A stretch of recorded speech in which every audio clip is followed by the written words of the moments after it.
Bismillahirrohmanirrohim. Good morning students. Berikut kita akan belajar materi tentang form atau formulir. Semoga bermanfaat ya. What is a form? Apa sih formulir itu? Jadi, formulir adalah sebuah dokumen kantor yang memiliki questions, yaitu pertanyaan-pertanyaan, dan space atau tempat khusus untuk dijawab. Social function atau purpose of forms maksudnya adalah apa sih fungsinya sebuah formulir itu, tujuan formulir itu apa sih. Jadi formulir itu digunakan untuk menyediakan informasi tentang sebuah permintaan pada sebuah organisasi atau perusahaan. Berdasarkan jenis pengirimannya, formulir ada dua. Yang pertama, formulir online, dan yang kedua, formulir offline. Formulir online adalah formulir yang diisi dan dikirimkan secara online. Contohnya, ketika saya membagikan daftar hadir, di situ ada keterangan nama, kelas, nomor absen yang harus diisi, kemudian Anda klik mengirimnya secara online, itu juga termasuk sebuah formulir. Lalu, formulir offline adalah sebuah formulir yang diisi secara manual di sebuah kertas, kemudian Anda mengumpulkannya. Ketika Anda mendaftar di SMA Wanajati misalnya, Anda mengisi formulir ya, lalu formulir itu diisi, lalu dikembalikan kembali ke sekolah, itu namanya adalah formulir offline. Several kind of form atau beberapa jenis formulir berdasarkan fungsinya ya. Yang pertama adalah formulir registrasi atau formulir pendaftaran. Digunakan ketika kita ingin mendaftarkan diri kita ke dalam sebuah organisasi, institusi, atau menjadi seorang anggota. Contohnya, ketika Anda ingin mendaftarkan diri menjadi seorang pengurus OSIS, ya, Anda akan diberikan formulir untuk mengisi identitas Anda. Isinya ada identitas nama, tempat tanggal lahir, pengalaman berorganisasi sebelumnya, dan sebagainya. Itu adalah contoh dari formulir pendaftaran. Yang kedua adalah application atau permintaan. Digunakan ketika kita ingin membuat sesuatu. Contohnya, ketika kita ingin membuat paspor atau visa, kita akan mengisi sebuah formulir permintaan yang isinya Anda meminta untuk dibuatkan visa atau paspor kepada lembaga yang berwenang.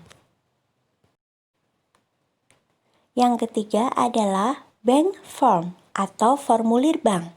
Ini biasa digunakan ketika kita akan melakukan transaksi di bank ya, seperti membuka atau menutup rekening bank, saat kita akan mengajukan hutang, kita menabung atau menarik tabungan, maka kita harus mengisi formulir terlebih dahulu.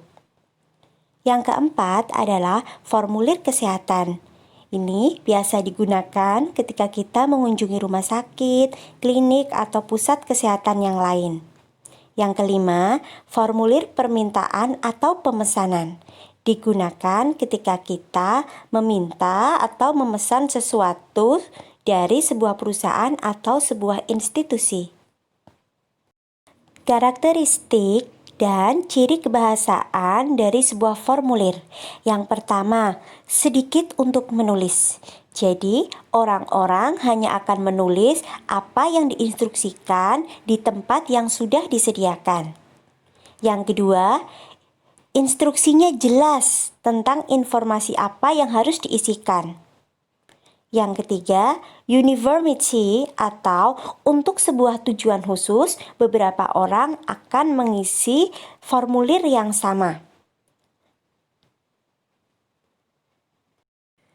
Ciri-ciri formulir yang keempat adalah information can be re-examined later.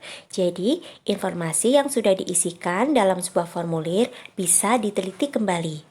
Biasanya, kita akan menemukan sebuah tempat khusus untuk seseorang tanda tangan di dalam sebuah formulir. Itu sangat penting untuk mengevaluasi apakah informasi yang diberikan itu sudah akurat atau belum. Yang terakhir, ciri kebahasaannya adalah isiannya simple atau sederhana. Formulir akan memberikan kemudahan kepada seseorang atau orang-orang di saat mengumpulkan atau membagikan data secara mudah.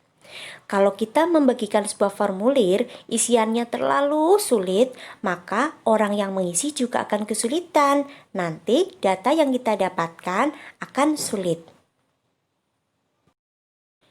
Guess what? Ayo tebak.